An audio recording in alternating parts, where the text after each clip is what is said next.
Primera de Corintios 15. Dice así la palabra del Señor.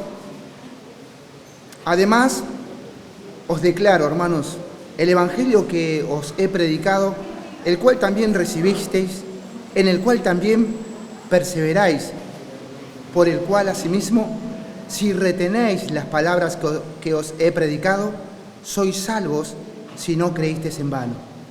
Porque primeramente os he enseñado lo que asimismo recibí, que Cristo murió por nuestros pecados conforme a las Escrituras, y que fue sepultado y que resucitó al tercer día conforme a las Escrituras. Amén a la palabra de Dios. Vemos un texto muy particular, muy familiar. ¿Se pueden sentar, hermanos, por favor?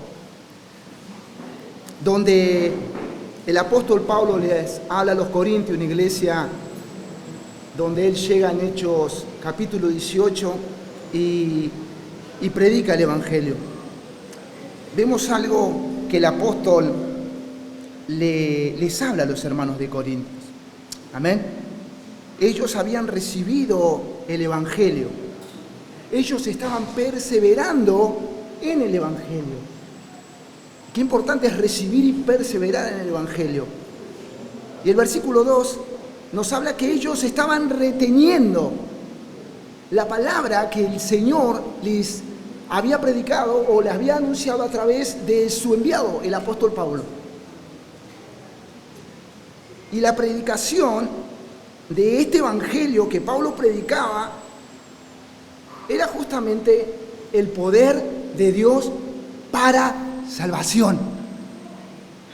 Pablo era un hombre que no se arrugaba, disculpe la expresión. Él no temía al predicar en una ciudad micro y macro el evangelio, porque él sabía que el evangelio era el detonante, el poder de Dios para salvación a todo aquel que cree. Y vemos dos evidencias, el perseverar y el retener. El perseverar y el retener son evidencias que muestran fe y arrepentimiento en el individuo que ha creído en el evangelio. Muestra una vida sometida al señorío de Cristo. El versículo 3, el apóstol había enseñado lo que él había aprendido. No se le ocurrió, no vino un pajarito, no vino nadie, se le ocurrió al apóstol Pablo el hablarle el evangelio. Para nada. Fue por pura revelación que vino sobre él el Señor, y así como a Pedro, así como a cada uno de los apóstoles, el Señor se le revela y le transmite el evangelio particular y personalmente. Ese evangelio de primera mano recibido es el que Pablo estaba enseñando y enseñó a los corintios. Y ese es el evangelio que nosotros hemos creído y estamos predicando. Y este evangelio es poder de Dios para salvación. Así que él lo había recibido de primera mano. ¿Qué había recibido? ¿Qué evangelio recibió Pablo? Y dice el versículo 3, Cristo, el Mesías, murió por nuestros pecados, conforme a las Escrituras. ¿Quién murió? Cristo murió. ¿Por quiénes murió? Por pecadores, por nosotros, enemigos de Dios, alejados a años luz de la santidad de la persona de Dios.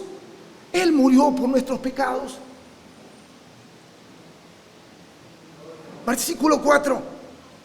Cristo fue sepultado y resucitado al tercer día, conforme a las Escrituras. Siempre el apóstol estaba afirmando lo que Dios había ya pronunciado de antemano. Era el cumplimiento del Mesías que había muerto y había resucitado, anunciando Isaías 53, 5, 12, Oseas 2 y muchos otros versículos. Cristo fue sepultado y resucitado al tercer día. Ese evangelio el que recibe el apóstol Pablo por revelación particular y personal. Ese es el evangelio que anunciamos. Cristo murió por mis pecados, por nuestros pecados. Cristo Cristo es el Evangelio, las buenas nuevas de salvación. El eje principal, el hueso del asunto es Cristo, su muerte y su resurrección. Él vivió una vida que yo nunca podría vivir. Y Él murió una muerte que yo debería morir. Dios te bendiga, iglesia.